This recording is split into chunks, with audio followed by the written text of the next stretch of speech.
Capital e Poder hoje tem, para mim, o privilégio. Conheço há mais de 30 anos. Trabalhamos juntos, mas ao mesmo tempo conhecer a história de quem nós vamos conversar com ele hoje é conhecer muito mais do que a história de um empresário, de um líder. É de um ser humano que tem uma trajetória de uma família de 9 irmãos e que construiu uma carreira e uma liderança que marcou definitivamente uma região e até mesmo, posso dizer, o Estado. E a educação no centro de tudo isso.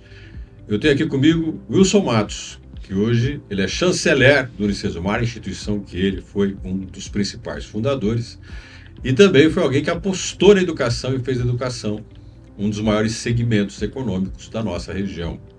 Wilson, muito obrigado pela presença no Capital e Poder, uma honra ter você aqui. O privilégio é meu estar falando com você aí, né, já de muitas vezes, essas conversas, esses debates, né, e parabéns pelo seu trabalho aí, Maringá, região, Paraná, não é? E às vezes pelo Brasil aí, né?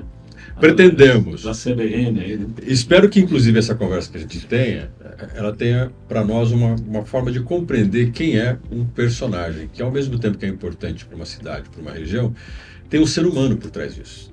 Você vem de uma família de 9 irmãos, né? Tipicamente agrária, da década de 1940, 50, que o pai tinha, a mãe tinha muitos filhos para trabalhar na roça.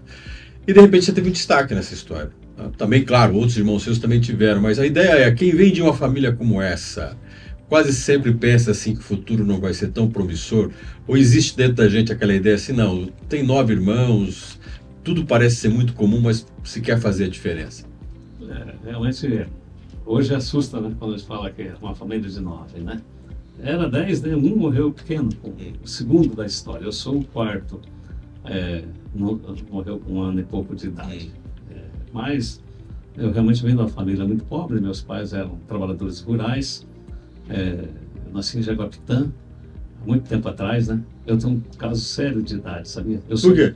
Porque eu sou da primeira metade do século passado, isso é grave, não é? É uma coisa complicada. Mas estou aqui, graças a Deus. Da primeira metade do século. Animado, trabalhando, investindo, não é?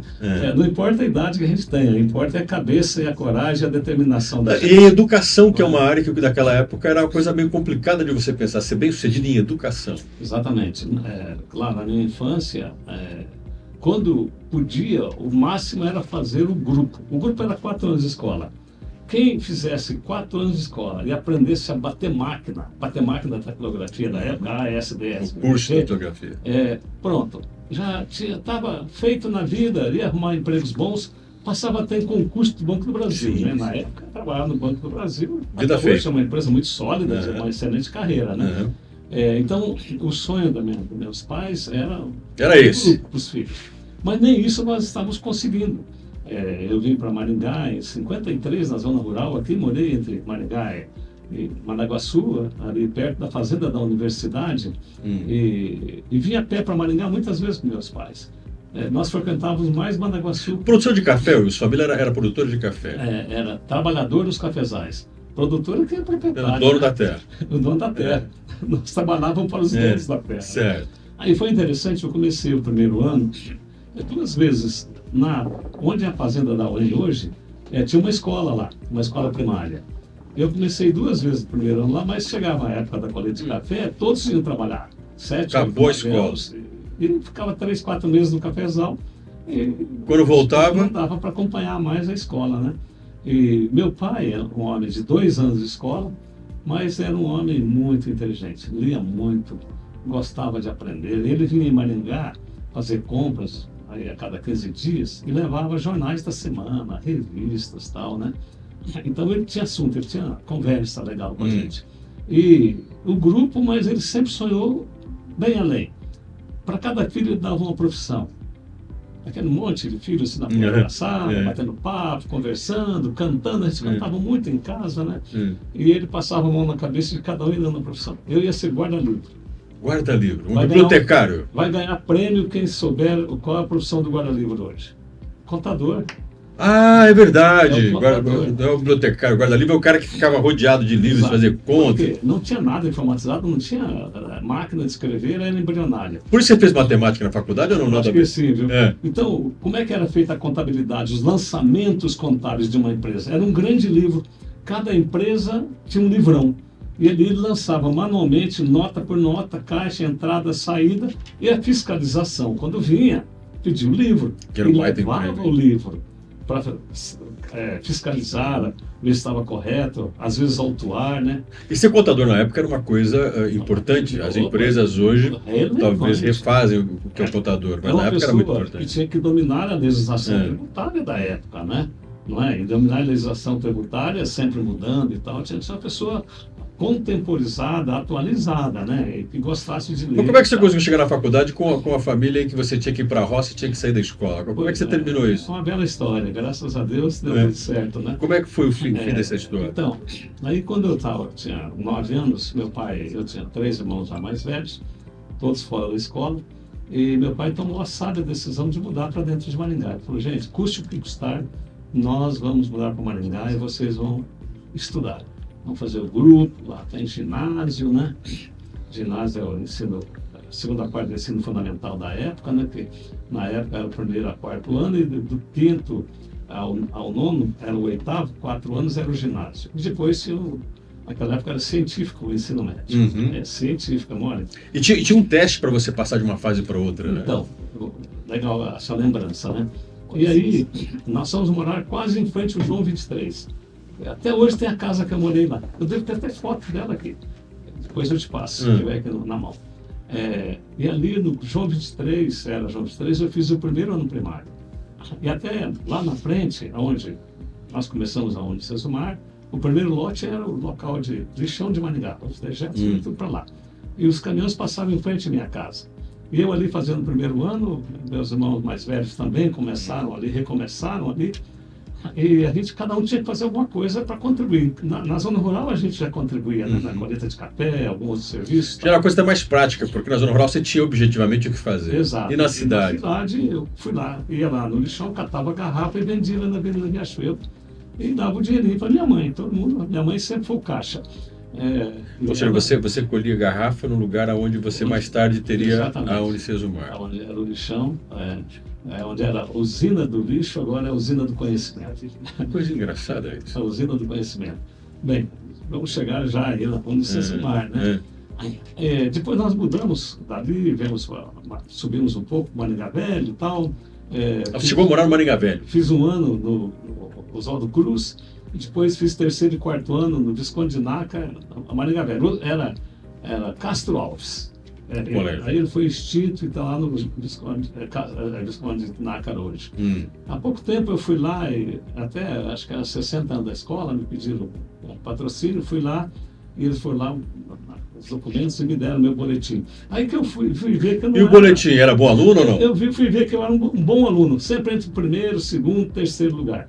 Que legal. Mas eu era um pouquinho mais maduro que os outros, que eu comecei já com 9 anos, talvez eu tivesse um pouquinho mais de experiência, seu pai lia. Vantagem competitiva ali, né?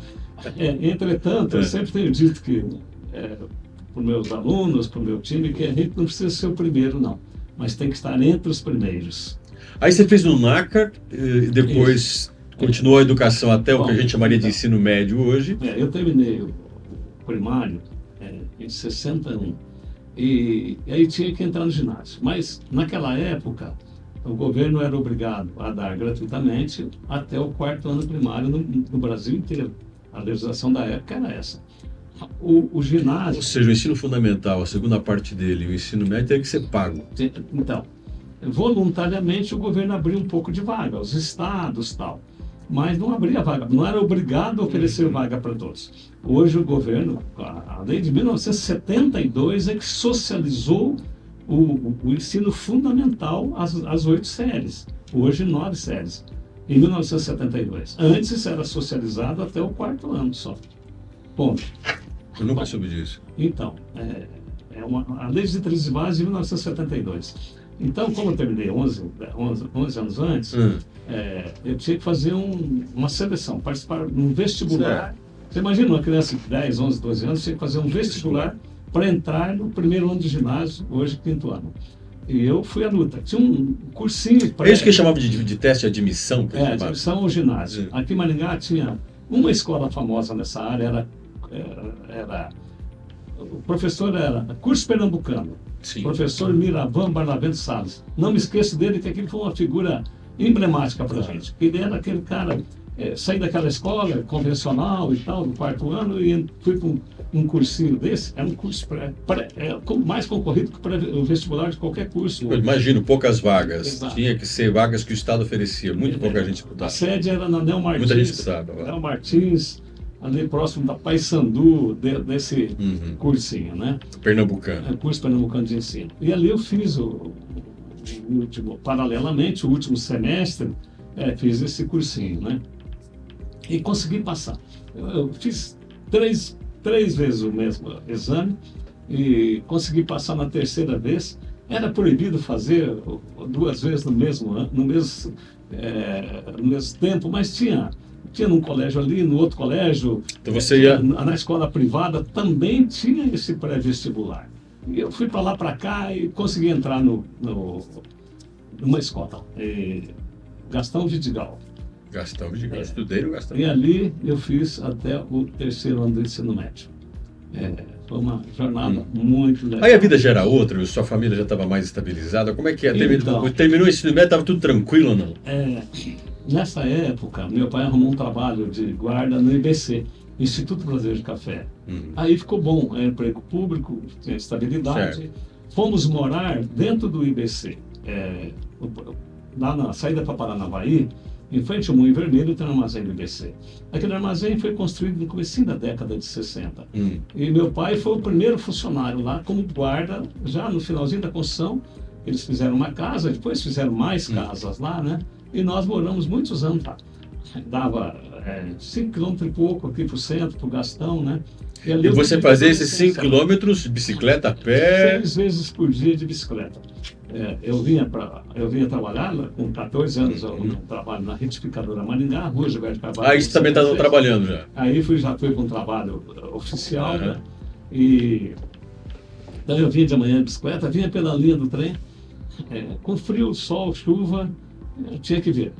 Agora, como é que nasceu o Wilson Matos professor? Porque você foi professor de matemática, você fez faculdade de matemática. Então, aí nesse vai e vem, à noite eu ia para o Gastão, era 6 vezes por dia, 5 quilômetros e pouco, 30 e poucos quilômetros. Eu fui um grande esportista, um grande ciclista. Imagino. Forçado pelas necessidades. Com certeza. De estar preparando o futuro. Sem até muitas perspectivas, mas tem que estudar, vou estudar. Eu fui o primeiro dos meus irmãos a entrar no ginásio. Depois fui puxando os outros. E até mais novos também não entraram imediatamente comigo. Eu fui o primeiro, puxei os mais velhos, puxei os mais novos. E moral da história, na década de 70 e 80, os 9 se formaram num curso superior, numa época que não tinha curso superior fácil. É que a grande maioria das pessoas queria arrumar um bom trabalho, estabilizar e se aposentar nele. Se aposentar ali. Na empresa que eu trabalhei, 8 anos e meio, né, que eu já citei aqui, tinha 80 funcionários.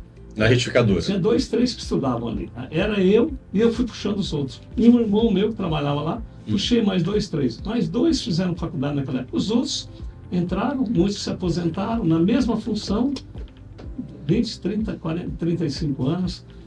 Não havia um apelo maior ao conhecimento na época, né? Era só de gente que tinha... Agora, você fez faculdade em Santa Catarina, em Florianópolis. Então, eu pensei em ser médico, fiz o científico na área biológica, eu sou evangélico, quis ser pastor, mas nada disso deu certo, eu não tinha como sair de Maringá. E quando eu terminei o ensino médio, eu casei. O primeiro ano de faculdade, eu já estava casado. E aí eu fui fazer a faculdade que era possível. Maringá estava começando, os cursos aqui, e eu fui fazer matemática em Mandaguari. Saía da retificadora, casadinho, no primeiro ano de casado, nem ia para casa. Ia direto para a rodoviária, pegava, naquele tempo não chamava ônibus, né? Jardineira. Até Mandaguari. Até Mandaguari, assistia a aula, saía de lá, meia-noite e pouquinho, desci na Colombo, morava ali perto, lá de cima da UEM. Era um cafezal a UEM, não tinha nada ali. A UEM funcionava aqui no centro. Agora, como casamento, por exemplo, né? Casou novo, você casou relativamente novo. Não tinha uma faculdade. Calculo que quando seus filhos começaram, você vai fazer faculdade antes, pensar de casar e tal. E a esposa, que espera às vezes que o marido se dedique mais ao trabalho, e você pensava numa possibilidade futura. Como é que foi isso? Então, quando eu me casei, eu tinha uma bicicleta. Meu meio de transporte era uma bicicleta. Né? Mas eu tenho um outro fator interessante, né? O Gastão Vidigal, o estudo, né?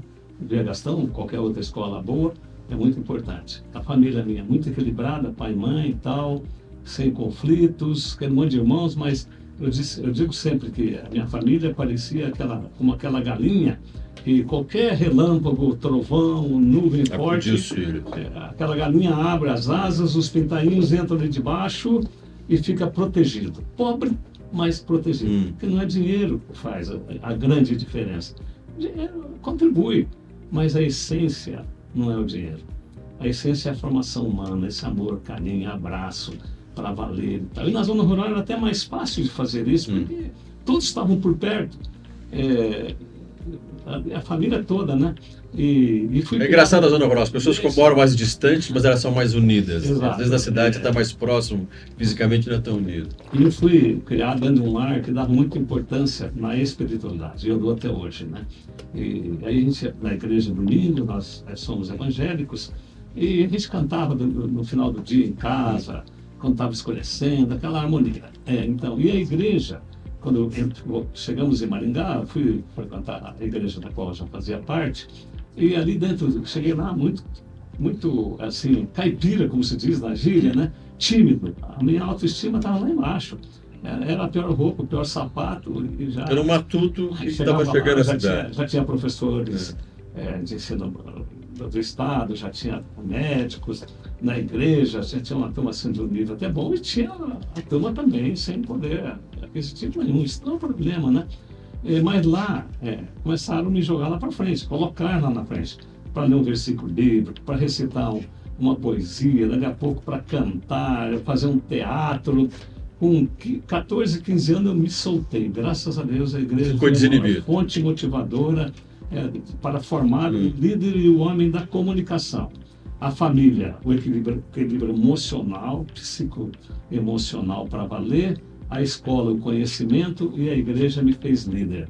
Com 16 anos eu era líder da mocidade, uma igreja com 300 membros.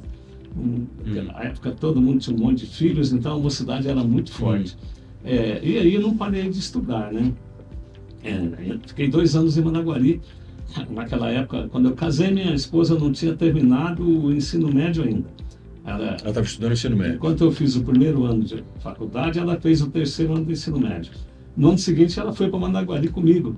Aí eu consegui comprar um carrinho, melhorou meu salário lá na empresa e tal, e a gente já ia com um carrinho próprio lá, um Citroën 1951.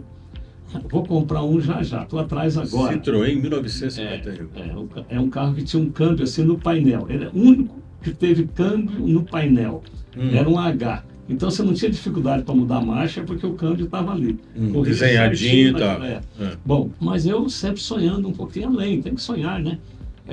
Mesmo que os outros achem que a gente está delirando, mas tem que ter sonho. Eu gosto muito de uma frase de Goethe que quando o ser humano tem sonhos e coloca toda a força de sua alma em seus sonhos, o universo conspira em nosso favor.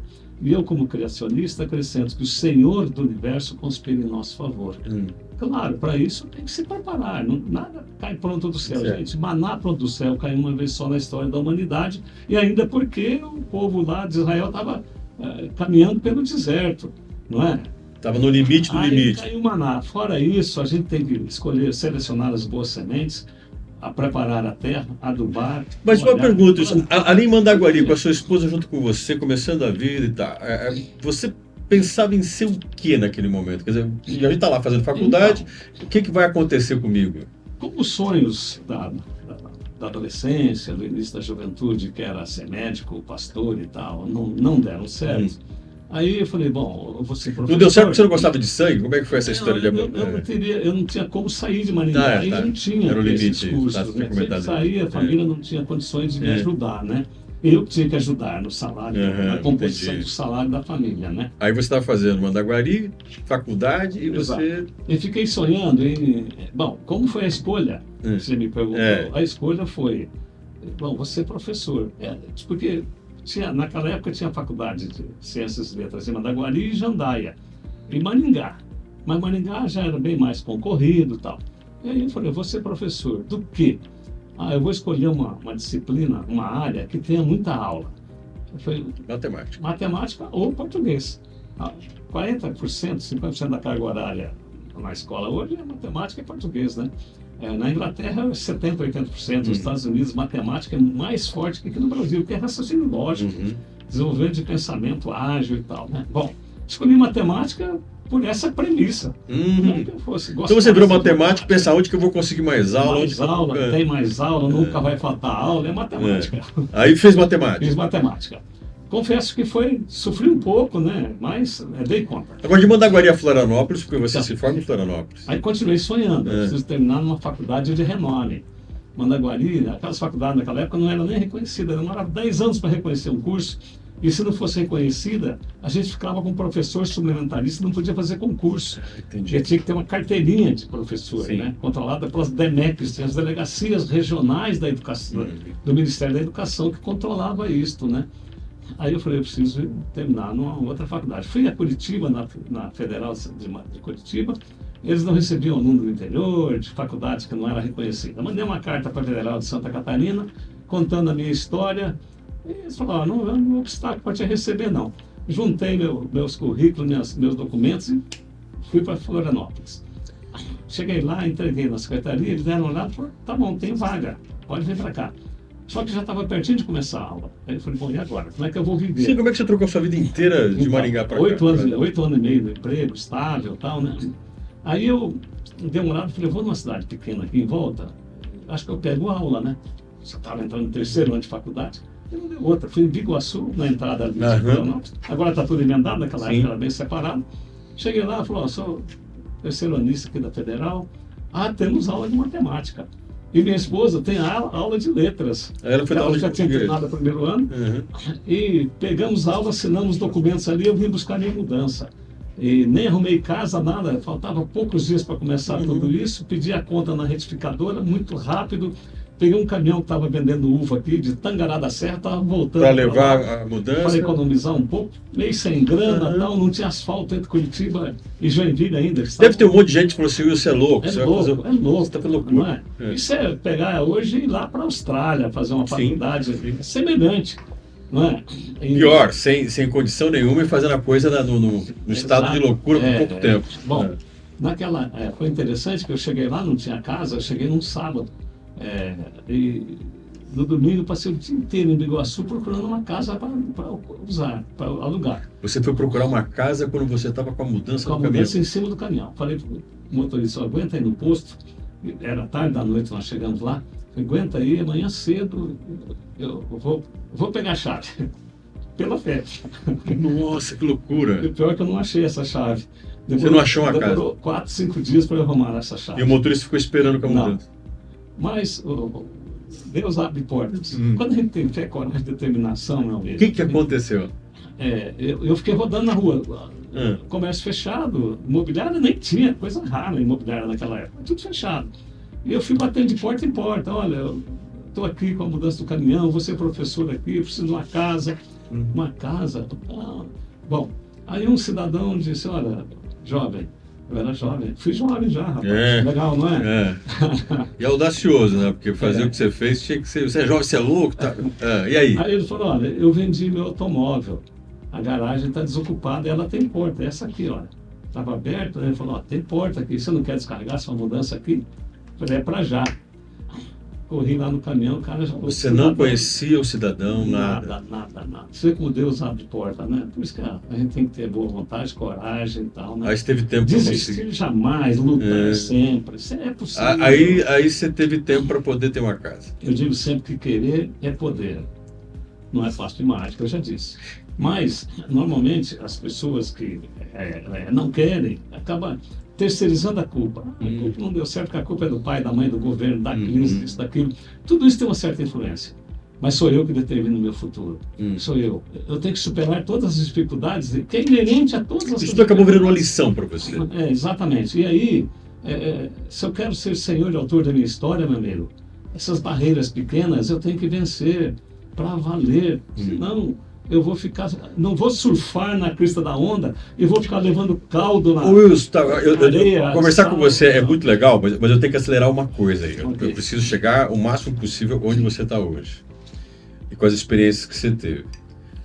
De repente você está em Florianópolis, fez faculdade em Florianópolis, se formou em matemática em Florianópolis. Florianópolis está, né? Florianópolis mudou de lugar, a mais de 800 quilômetros de Maringá, certo? Exato. E você se fez empresário aqui. Aqui. Como é que... Porque se você foi, você voltou. Uhum. E como é que é isso? Como é que você voltou? Mas o sonho era voltar para minha terra. Você queria voltar? Você não pensava em fazer a vida em Florianópolis? Não, é aqui mesmo. E eu voltei, ato contínuo, entrei na Universidade Estadual para dar aula. E falei, pai, eu preciso pegar mais. Se formou no ano e já estava... Formei em dezembro, em fevereiro eu já estava na UEM. Aquilo foi um grande salto. 2 anos atrás eu estava numa retificadora de motores. 2 anos depois, professor numa universidade começando, a única aqui, era um status, um salário até bom na época, né? E peguei aula no Rodrigues Alves também. Eu falei, eu preciso ganhar mais aula, preciso recuperar esse tempo aí. O Rodrigues Alves trabalhei 8 anos lá, saída para a História. Não tinha asfalto na Morangueira naquela época. E era uma vila pesada ali, era o fim da cidade, né? E lá eu fiquei dando aula, minha esposa também e tal. Então, a sua esposa também foi professora, quer dizer, vocês foram professora um bom tempo. Fizemos concurso no estado e tal. Mas, então, o primeiro pilar eu já disse, né? A família super equilibrada. O segundo, a igreja me fez líder. Terceiro, a escola me deu conhecimento, me fez crescer em visão de mundo. E o quarto foi a empresa que eu trabalhei 8 anos e meio, a retificadora Maringá. Lá eu aprendi a comprar, vender, viajar para São Paulo, comprar peça, pegar motor, fazer orçamento. Lá eu aprendi a ser comerciante, como se diz, trabalhar no comércio, negociar, né? O primeiro negócio foi pegar a garrafa lá e vender, já comecei ali com 10 anos, né? Mas na retificadora me desenvolveu essa habilidade, eu gostei dela, né? Agora tem uma coisa engraçada, Wilson, você se preparou para ser professor, você gostava de ser professor, virou professor, e depois virou empresário e essa experiência. Então, as duas coisas se conciliam no mesmo profissional? Em algum momento o professor puxa para um lado e o empresário puxa para o outro? É legal porque eu sempre quis um pouco mais, eu nunca quis ficar ali estabilizado. Se eu fiquei, mas fiquei buscando constantemente. Às vezes o tempo trava a gente um pouco, né? Eu estou falando aí que eu entrei na UEM em 73. Em 1976, ou seja, 3 anos e pouco depois, eu consegui pegar um serviço de entregas de encomendas para a Aviação Garcia. Eu tinha uma perua Variante, descobri que eles tinham esse serviço aí, não funcionava bem, fui lá, me apresentei como professor universitário, mandaram para Londrina. Você andava olhando as coisas assim, oportunidades, é isso? E convenci lá um diretor da área que eu faria melhor do que o próprio carro deles. Que o cliente reclamava. Você não defensor da terceirização? Naquele tempo não existia esse nome ainda. Não. Terceirização é um nome moderno. Então você inventou esse negócio? Inventei esse negócio. Convenci o cidadão lá, até foi muito engraçado, né? Uma empresa poderosa daquela, eu só entrei porque eu tinha um cartãozinho de professor universitário. Ele me recebeu. Você professor nessa hora funcionou bem? Fiz a proposta. Ele falou, eu nunca pensei nisso, mas volta aqui uns dias eu vou pensar. E daí uns dias ele saiu de férias e tal. Eu sei que 2 meses depois ele me atendeu de novo. Entrei na sala dele e falei, doutor, aquela proposta, tal. Sabe que eu não pensei nisso ainda? Eu falei, então, mas eu estou aqui à disposição e tal, vamos melhorar esse serviço e tal. Ele falou, olha, começa amanhã lá, vamos ver o que dá. Tipo, vamos fazer uma experiência aí. Sabe aquela história do fio de bigode, que era comum antigamente? Tem minha palavra. Começa, vamos ver o que dá. Eu falei, então faz um bilhete aí pro gerente de lá, para ele deixar eu entrar lá e pegar as encomendas e entregar na cidade. E aí ele fez, tá? Comecei assim com a minha perua Variante, já meu motorista, até um parente meu que estava meio sem trabalho, falou, amanhã você vai me ajudar a entregar encomendas. E porque eu tinha que dar aula e tal, né? Organizamos aquilo, ele foi entregar, depois do almoço já fui ajudar ele. E dali 6 meses eu estava entregando encomendas em todas as cidades. E você conciliou um tempo ser professor isso ao mesmo tempo? Ou teve que fazer uma escolha, uma hora, agora eu vou ter que sair de sala de aula? Mas deixa eu dizer, por que eu logo, 6 meses depois, eu estava entregando em todas as cidades do Norte do Paraná, de Bandeirantes, Nova Londrina, Moarama. Você tomou conta do setor? Outro princípio que eu adotei foi o que merece ser feito, merece ser bem feito. Não adianta fazer o mais ou menos. Mais ou menos você não chega em lugar nenhum, você não convence as pessoas de que é importante o teu trabalho, a tua proposta. E eu fiz isso. Tudo, vesti a camisa, como se diz na gíria, para valer em todas as ações, em todas as minhas decisões, em todos os meus projetos. Eu procurei fazer o melhor possível. E procurei superar a mim mesmo todos os dias. Ser melhor amanhã Tá aí, o mundo está em transformação constante, não é? E No final eles acharam que o teu trabalho foi estava fantástico. muito bom e tal, e aí comecei até a ganhar dinheiro, um pouco mais, mas eu olhei e falei, opa, eu tenho um cliente só. Eu preciso arrumar mais clientes, mas mais encomenda? Não tem. Naquela época, só a Aviação Garcia que fazia o norte do Paraná, Curitiba, São Paulo, né? Aí eu descobri que o Correio fretava carro para transportar malotes para banco. Ah, mas fui para a cabeça. Fui 9 vezes a Curitiba, era lá a regional do Correio que fazia esses contratos, consegui cadastrar minha entregadora de encomendas como uma transportadora, registrar no DNR e tal.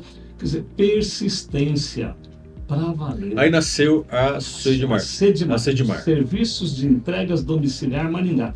E fui transportar malotes para banco assim. Você trabalhou com ficha telefônica também, Então, que você comentou um dia. No transporte de bancos, de malotes para banco, Banco Brasil e tal, SESEC e outros bancos, eu fiz no Brasil. Rondônia, Banco Belon, o estado inteiro, São Paulo, capital lá, Banco do Brasil. Tive filiais em Pato Branco, Cascavel, Dourados, Campo Grande, Cuiabá, Rondônia, em várias cidades, Montes Claros, norte de Minas, transporte de malotes para banco.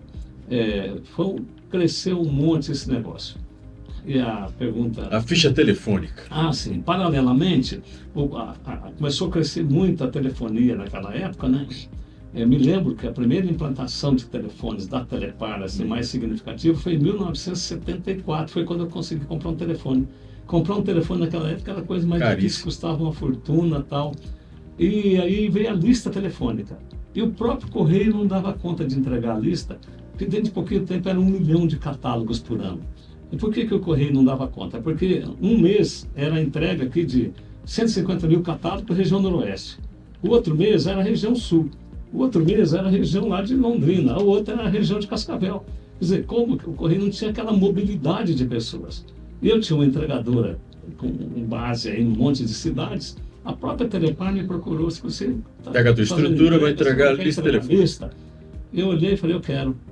Quer dizer, Sócrates disse há mais de 2.500 anos atrás, mais ou menos, que a vida sem desafio não vale a pena ser vivida. Então a gente tem que encarar o desafio, tem que abrir portas, e as dificuldades vêm, os desafios vêm, e a gente tem que encarar. Quanto tempo com a transportadora? Você ficou muitos anos? 23 anos a transportadora. Nunca parei de dar aula, porque eu sempre gostei de dar aula, foi minha paixão. Você conciliava aula, transportador e aula? E dando aula. Fui diminuindo as aulas e tal, mas sempre fiquei uma noite, uma manhã e tal, para estar ligado ao ensino. Né? Vamos dar um salto aí, porque a tua história é longa e tem muitos detalhes. Aí como é que surgiu, acho que a tua maior obra, o Sesumar? Então, no final da década de 80, começou a surgir fax. Você colocava um papel aqui e imprimia lá em Cuiabá. A primeira experiência minha foi isso. Eu estava em Cuiabá, numa concorrência pública, e o pessoal do Correio lá olhou e falou, está faltando tal documento. Eu falei, não dá, não dá. Sem esse documento, você sai da concorrência agora. Eu falei, como é que eu faço? Ele falou, lá em Maringá chegou um fax agora no Correio, esses dias. Manda seu pessoal ir lá. Aquilo foi um negócio que eu assustei até. Colocaram o documento aqui em Maringá, daqui a pouco eu recebi lá em Cuiabá. Aí eu comecei a olhar, falei, esse negócio de uma loja vai acabar. Daqui a pouco vamos fazer compensação de cheque, tudo dia, eletrônica e tal. Eu falei, eu preciso arrumar outros negócios na minha caminhada. Porque foi uma solução para um problema seu, você viu também uma ameaça para o seu próprio negócio. E não deu outra. Rapidamente acabou ficha telefônica, que eu fui distribuidor, acabou lista telefônica, acabou malote de banco. Em 5 anos desapareceu tudo isso do mercado. E eu, olhando para o mercado, e meus filhos já ficando adolescentes, tal, e na época a universidade tinha poucos cursos, né, estadual, eu falei, por que Maringá não tem uma faculdade privada? Mas é muito difícil abrir. Eu falei, mas peraí, alguém já abriu? Já? Marília tinha Unimar. Moarama tinha Unipar, Maringá não tinha. Londrina já tinha 2 privadas. Cesulon? A Cesulon e a Unifil. A Unifil, que é Cesulon, e a Unopar. Aí eu pensei, falei, não, se alguém conseguiu, eu vou conseguir também. Eu não sou menor que ninguém, mas espera aí, quem que é tão melhor do que eu? Mas tinha uma resistência muito grande. Eu vou aprender, tinha, muito grande. Os governos daquela época não tinham o mínimo interesse na educação privada, né? Ainda mais superior. 5 anos um processo tramitando lá Lá pelo 4º ano, eles diziam, ó, o seu processo vai prosseguir. Eles aprovavam uma carta consulta. Aí eu já podia arrumar espaço físico, montar laboratórios, porque havia uma comissão verificar se eu tinha as instalações adequadas para o docente e tudo, né? E aí, em 76, eu protocolei, só podia pedir 2 cursos, só podia pedir outros 2, depois reconhecido aquele. Demorava 4, 5 anos para aprovar 2 cursos, demorava mais 4, 5 anos para reconhecer os 2. Para construir uma instituição, é uma burocracia imensa. Para ter mais 2, para ter 4 cursos, era uma jornada de 10 anos. Enfim, você tinha que vencer um monte de obstáculos. Desistir jamais, não é? Eu sempre olhei, se alguém fez, então é possível fazer. Às vezes é possível até a gente criar, né?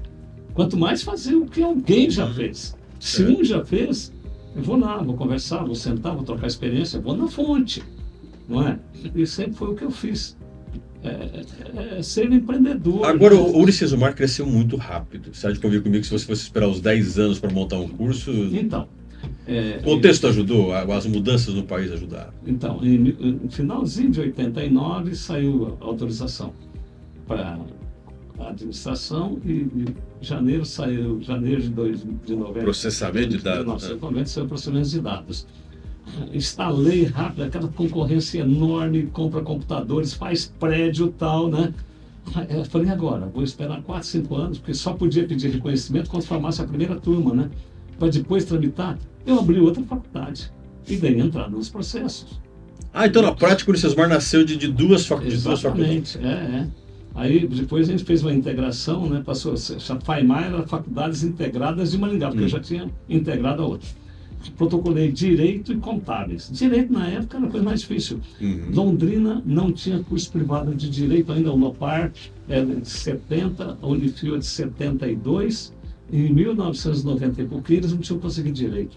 Eu consegui Direito na frente deles. 94, 4 anos depois, 90. Muita viagem para Brasília, saiu muita conversa. Contábeis para nós. Muita viagem para Brasília, muita conversa. Muita conversa, muita articulação e mostrar o ideal da educação como agente de mudança e transformação de uma sociedade.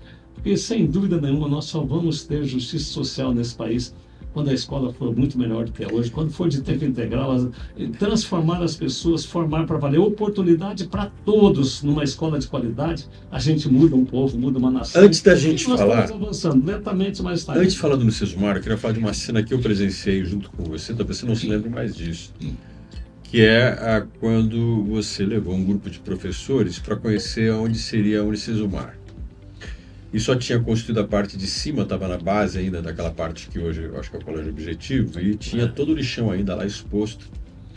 E aí os professores desceram do carro, falaram assim, isso aqui não vai dar lugar nenhum, na cidade de terra ainda até chegar lá um trecho e tal. Quando você começou, ali olhou aquilo, estava começando, né?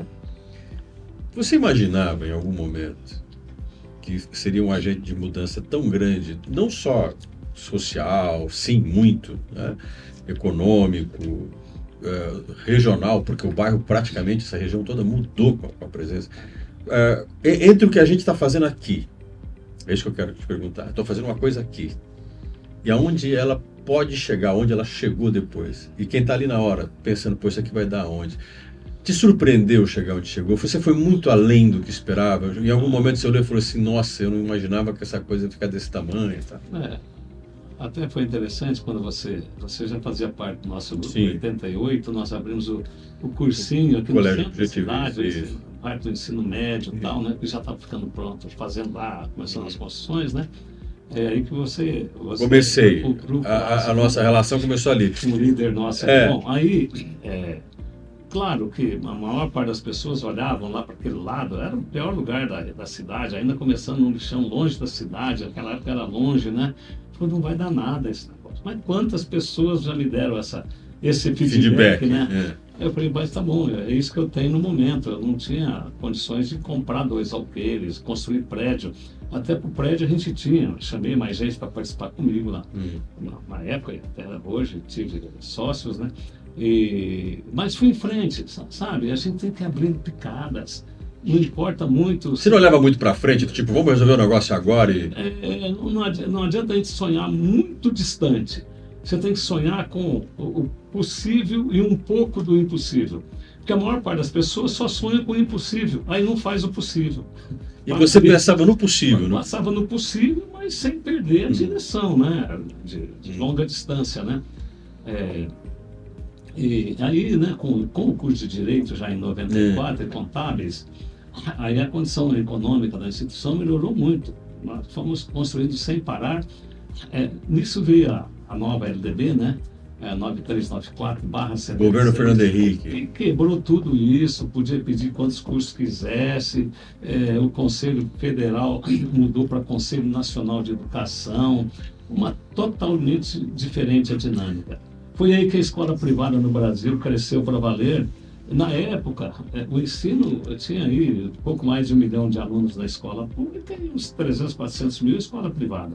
Hoje nós temos quase 10 milhões de alunos, onde 2 milhões e meio estão na escola privada e 7, 8 milhões na escola... 2 milhões e meio na escola pública e 7, 8 milhões na escola privada. A escola privada cresceu grandemente pelo Brasil todo, levando oportunidade para muito mais pessoas. Wilson Matos, vou fazer uma pergunta. O meu tempo está ficando muito estreito, está acabando o meu tempo, se já é que não acabou. Mas eu não vou poder deixar de te fazer essa pergunta, até para depois ir para a parte mais final de como é que você está agindo hoje com tudo isso que você ajudou a construir e construiu. Você é uma pessoa que passou por N experiências. Algumas experiências positivas, surpreendentes, superou situações, e algumas situações que você se sentiu limitado, teve conflitos, todo mundo teve decepções com outras pessoas, e você avançou. Tá? E todo mundo que avança, em determinado momento, calculo que você deve ter feito isso algumas vezes na sua vida, parou para pensar em toda a sua trajetória, que envolve pessoas, envolve contextos econômicos, políticos, envolve muita coisa. Mas gente, você sempre se relacionou com gente, né? Exato. Tem alguma coisa no passado que você falaria assim, que deixou, te marcou, que doeu, que de vez em quando você fala, caramba, né? Que vontade de ir lá mostrar para o fulano, você fez isso comigo, olha aqui onde eu estou. Isso acontece com as pessoas, isso faz bem ou mal. Até onde o poder pode embriagar uma pessoa e ela perder noção do que ela é e colocar tudo a perder? O que é o poder para você? Como é que você lida com ele quando pensa nisso? Eu nunca tive esse problema de poder, porque eu nunca trabalhei para ter poder e dinheiro. Eu trabalhei para cumprir missões. Missão. A missão da educação é a missão de transformar vidas. Acrescido sempre com o princípio cristão junto, e aí desenvolve o cidadão numa potencialidades muito mais amplas, né?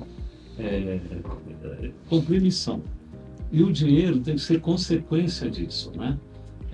Eu tive 4 filhos maravilhosos, hoje já tenho 2, fazendo meio século de vida. Quantos netos? 10 netos direto, mais 3 do coração. Eu tenho netos casados já.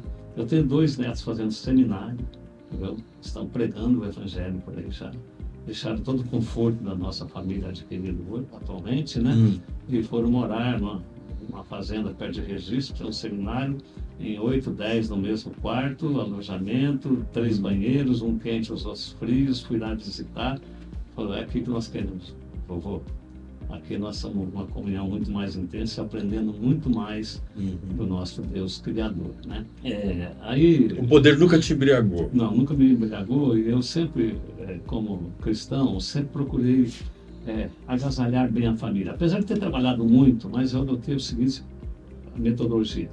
Final de semana é família para valer. Não é só ficar juntos, porque muitos estão juntos hoje, mas emocionalmente distantes. Na frente da rede e tal, uma televisão, outro no computador, outro na mídia lá, no mesmo espaço, próximo, mas distante emocionalmente. O meu segundo imóvel foi uma chácara, aqui para lá de Paissandu um pouco, na beira da rodovia ali. Isso foi início da década de 80. Tive essa chácara por muitos anos, fiz piscina, lago, jet ski, cavalo, campo de futebol, vôlei, e levava todos os amigos, meus filhos, meus amigos para lá. E lá não tinha televisão e não tinha telefone. A propósito, lá é lugar de conviver, de vida, de trocar experiência, de abraçar, de beijar. E até hoje eu faço isso com a minha família. Eu almoço junto com meus filhos, netos, genros e nora todos os dias, há muito tempo. adotei essa política durante a semana também, lá no andar de cima da minha sala de trabalho, na chancelaria, eu tenho um bistrô para a família. Hoje, sei lá. É mais fácil administrar o empreendimento ou a família? O que você acha mais complicado? Você foi um patriarca de uma família, é um patriarca. Quando a gente administra bem a família, fica mais fácil o empreendimento. Quando a gente administra mal a família, começa a ter conflito, divisão, etc., né? Às vezes o casal até se separa, divide a empresa, um grupo vai para um lado, outro grupo para o outro, o cidadão arruma a segunda esposa, a esposa arruma o segundo marido, a mãe arruma o segundo marido, e o patrimônio, começam a dilapidar a empresa, ver quem pega mais, porque se eu não pegar, o outro pega. Uma grande parte das empresas que até estão em boas áreas, bons segmentos, acabam se sucumbindo quando a família se divide. Pergunta. Separação. 3 últimas perguntas que eu tenho que fazer para você. 2 últimas perguntas. Uma vez eu conversei com o Emílio Germani, numa pesquisa que eu fiz para a história da Associação Comercial Empresarial de Maringá, e o Germani, né, tive a honra de conversar com vários líderes que hoje não estão mais entre nós, mas enfim, ele falou uma coisa que eu achei interessante. Eu perguntei para ele qual foi o momento em que ele vendeu a Cerealista Germani, que era uma empresa grande, de grande porte. Tá? Fala, quando eu percebi que a minha família estava em risco.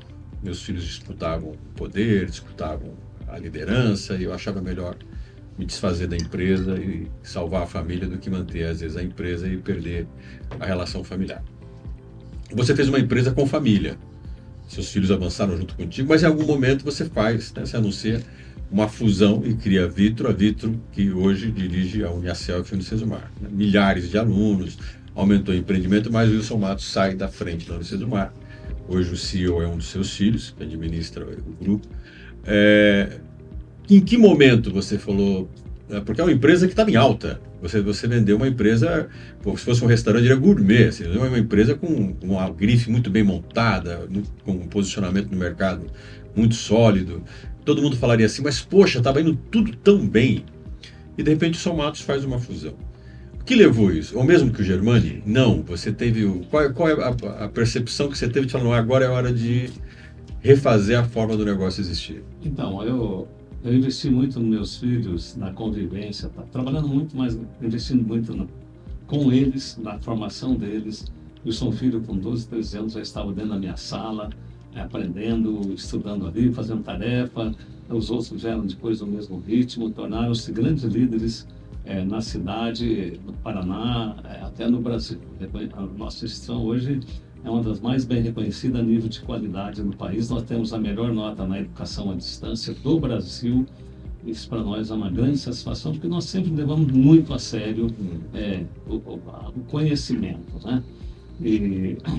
Mas nós temos mais sócios ali. Não foi problema de sócios, não. Mas chegou um momento que nós construímos um capital muito grande. Hoje, a Unicesumar é a segunda maior empregadora de Maringá, a maior arrecadadora de ISS. Entregamos mais de 300 mil diplomas para... Mão de obra qualificada para a cidade, para a região. E com certeza que fizemos bem feito. Nós recebemos alunos do Brasil inteiro. Medicina, nós temos 2 mil alunos, 80% são de fora, cruzam esse Brasil continental e vem aqui pela qualidade, pela sensação de qualidade que nós conseguimos fazer, e isso circulou pelo Brasil afora, né? É uma grande alegria. Mas a família toda cresceu, dos meus sócios também e tal, e nós decidimos que, fazendo essa combinação de negócio, a gente continua no negócio, mas pegaríamos um pouco de dinheiro para dar autonomia para os filhos alçarem, que quiserem alçar seus próprios voos, né? Também, o que eu vi ao longo da história, né? Aquela história que você falou do herdeiro e do sucessor, que é coisa diferente. Fazer herdeiros e sucessores. Tem pais que não conseguem formar sucessores, só herdeiros, porque dá dinheiro à vontade para eles fazerem o que quiser, abre uma empresinha aqui, outra ali. E eu concentrei a minha família, eu não deixei meus filhos abrir outras empresas. E vocês querem trabalhar aqui, vocês têm que ser executivos daqui. Não dá para tocar 2, 3 casas ao mesmo tempo, começa a dividir aqui e ali o tempo e acaba não fazendo nada bem feito, né? Então eu até privei eles de alçar voos próprios. Mas agora, chegando à meia-idade de todos eles, eu resolvi dar essa liberdade para eles com essa combinação de negócio que... Você calcula que hoje eles estão maduros o suficiente para poderem tocar o voo deles, Exato. aprenderam muito ali com a gente. A escola sempre é uma escola até para quem administra, né? A gente tem que aprender todo dia, eles também. O Wilson foi meu colega de mestrado depois, né? Vocês fizeram pós juntos. E eu fico feliz porque eu sempre me julguei um professor muito dedicado e tal, né? E muitos dos meus alunos ficaram melhor do que eu como professor, e meus filhos são um exemplo disso, viu? Eles me superaram. Eu acho que cada geração tem que superar a anterior, né? Eu, nos meus 75 anos também, ali exige muito de todos nós. Aí você resolveu dar um tempo. Resolvemos dar um tempo, fazer isso. Continuamos participando, continuamos administrando lá a organização, participando da administração, como vice-presidente do conselho, sou também chanceler, um outro filho está no conselho, Wesley William é o CEO do hoje 870 mil alunos. É um grande desafio. Nós ficamos com o patrimônio, nós estamos construindo mais prédios para a organização, eu fiquei administrando isso. Não é? Continuamos com... Você estava comentando que trabalha mais hoje do que trabalhava antes. Estou trabalhando bastante, mas sem aquela responsabilidade de colocar 200, 300 mil alunos todo ano, entre os que se formam e os que desistem, para manter 800 mil, tem que fazer 200, 300 matrículas novas todo ano. Esse é um desafio inegável, que tem que ser muito profissionalizada a empresa.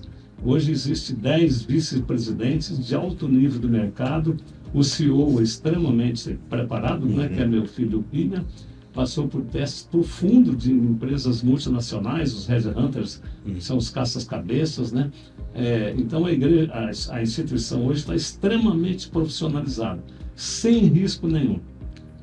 Por isso é interessante, nesse momento, nós continuamos sócios, acionistas do projeto global, mas sem nenhum risco de processo sucessório e societário. Entendi. Não é? Nesse momento. Então, isso é importante para perpetuar a... Então, de certa forma, você fez um pouco melhor do que o Germani. Você preservou a sua família, criou um caminho para cada um e preservou a instituição que se profissionalizou. Continuamos lá, né? De uma certa forma, você estaria lá. Um amigão meu, foi um grande homem, foi exemplo para a gente, né? Eu sou um pouquinho mais novo que ele. Deixou uma bela família aqui, sim, né? Um legado. Mas nós continuamos lá, na mesma sala, no mesmo espaço, tal, no mesmo prédio. Tá. Última pergunta. Você, apesar de tudo isso, né, dessa carreira que você construiu da liderança, você é uma pessoa que sempre teve como marca fazer coisas por outras pessoas. Na guerra da Ucrânia, você recebeu uma série de ucranianos, apoiou isso, inclusive estava comentando antes, né, da conversa, você subsidia inclusive moradia para essas pessoas que são refugiadas. Sobrevivência financeira. E você falou da Síria, a gente estava conversando agora, o Alexandre está aqui com a gente, ele comentou, você ajuda a reconstruir casas na Síria, por causa da guerra da Síria. 5 anos atrás. Vamos fechar você falando, como é que é isso? Como é que surgiu isso? Então, eu participo da Organização Mundial, chama GKPM, e essa organização, onde tem grandes conflitos, muito sofrimento, nós temos um grande líder, mora em Nova York, é um brasileiro, uma universidade lá que mantém essa organização, ele vai para lá. Ele já foi umas 20 vezes na Ucrânia, tirando crianças, levando orfanato fora tal, e ele ligou aqui para a nossa liderança, falou, gente, vocês precisam apoiar. Aqui está saindo milhões de pessoas sem destino. E aí que nós abrimos a porta. No Brasil, eu participei para valer, né? Recebi 9 famílias, aluguei 9 apartamentos, uma intérprete na escola para as crianças, dou dinheiro mensal para sobreviver, né? E assim nós temos feito. E ele, na guerra da Síria, ele foi para lá. Muitos cristãos, né? Católicos e evangélicos foram decapitados. E explodiu uma casa ainda e deixou a família para fora. E lá eles têm a ver com o chefe da família, né? E essa organização se propôs a recuperar essas casas. Há vários anos já eu recupero uma casa por mês lá.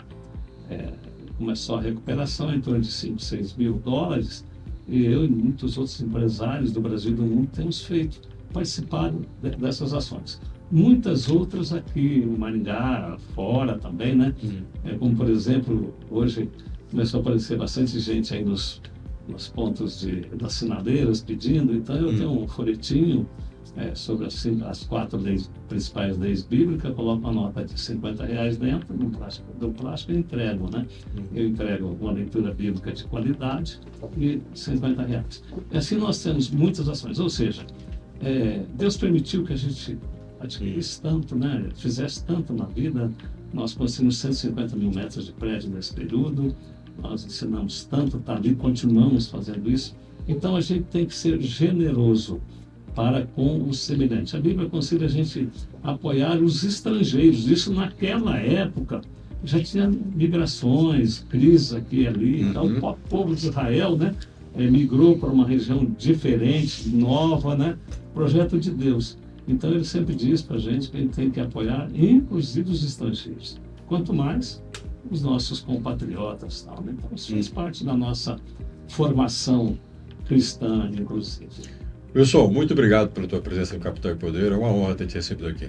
Eu que agradeço a oportunidade. E vamos em frente, vamos juntos nessa jornada, nessa bela jornada da vida, né? Conversei com o Wilson Matos. A história do Wilson, Maringá, a região conhece, muito mais do que isso. É um professor que virou um grande empresário, mudou a realidade de uma região e faz muito além da educação. A questão mais importante e o que interessa ao Capital e Poder, é o ser humano por trás de tudo isso. Quem é a pessoa que passa, como qualquer ser humano, por suas dificuldades, limitações, mas sabe superá-las, cada uma com a sua proporção e com a necessidade de atitude de quem consegue construir algo na vida e deixar um legado. Até o próximo Capital e Poder.